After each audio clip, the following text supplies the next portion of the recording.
After the patrons voted for and funded the CZ75 BD being on the channel, how I thought the CZ75 compared or felt in comparison with other CZ75 based guns that I've reviewed in the past. So I dug them all out, didn't realize it had been this many. Got a total of 6 firearms here, each of them with a slight twist, or this one being a direct clone, to figure out how they perform and what gives you guys the best value. So I rounded all these up, took them out to run a drill that I just made up, just to give an idea for speed control and accuracy at speed with them and remind my hands what shooting the guns felt like. Filmed that, single take, no warm up, no practice runs, that isn't a best of, it's simply buzzer goes off, I grab the gun and I go through it. That was filmed so that I've got my own documentation. I turned those into videos. The results and the cross comparison of all this stuff, as well as current pricing, specs and things like that, are all in the article that is in the pinned comment, since I'm not allowed to say my own website's name anymore on YouTube. What you're about to see is one of these. This will be broken down into a series so you don't have a super long video to watch. The CM9 is an interesting one. This was a Sarsilmaz gun imported by TR Imports. They are somewhat still imported by SAR USA now, and they have changed generations. I think this is generation 1, looking at the serrations. I can't tell what else has changed since then. My communication with SAR USA has been rough, to say the least, so I can't really tell you much. I reviewed this gun back in 2017, found it very comfortable to shoot, very comfortable to hold, nice square slide so you got something easy to grab. My one gripe though is this safety, that it clicks off and gives you a click, requires some good resistance, which is how a safety should be. I have had a gun where the detent got soft and it would come off safe way too easily. That disturbed me a bit. That's probably not going to happen on this. Activating the safety is a pain in the butt. It's really, really stiff on this gun. That won't matter for everyday use. It would, however, prevent me from taking it to a course, because I don't want to have to shift my grip and struggle every time I've got to reholster it and put it back on safe. But other than that, had a nice trigger to it. I liked a lot of things about this gun. I don't know if any of that was improved with the Gen 2. Let's see how the run went. Well, aside from facts and controls and like sizes and dimensions and all that, which we'll go into a little bit better in the article, I figured it'd be good to shoot all these again because it's been a while. So I've got my blue barrel here. I'm going to set off a timer, pick up the gun, rack it.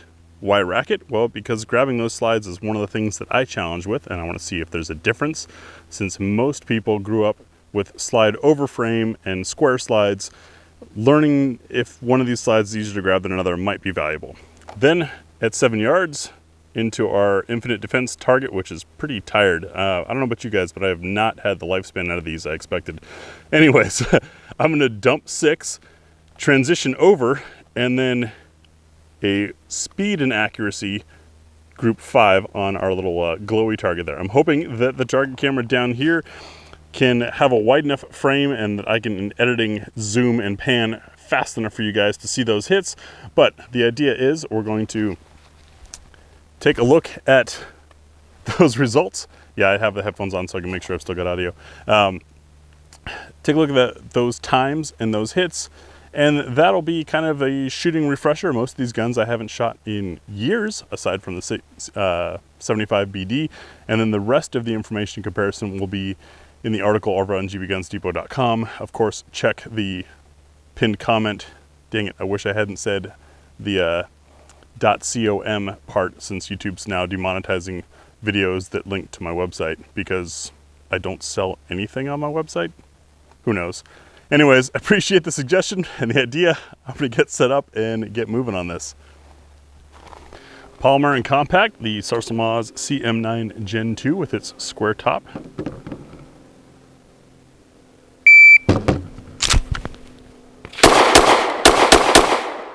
Ah.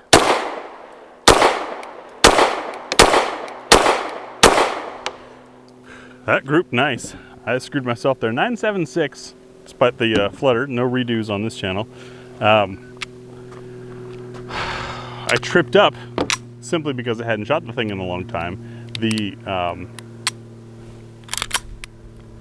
trigger is so light and just kind of floats. Now keep in mind this is an older import. I don't know if the current ones are like this, but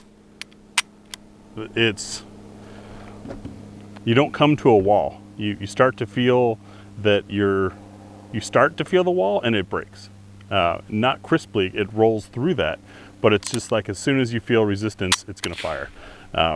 That threw me for kind of a loop, and it was shooting easier than expected. The ergonomics on this thing are great. The finger grooves for my hand fit really well, so it was comfortable there. And now, as a reminder, this is a series because there's so many of these and so much to go through. For full information, check the pinned comment or head over to the website.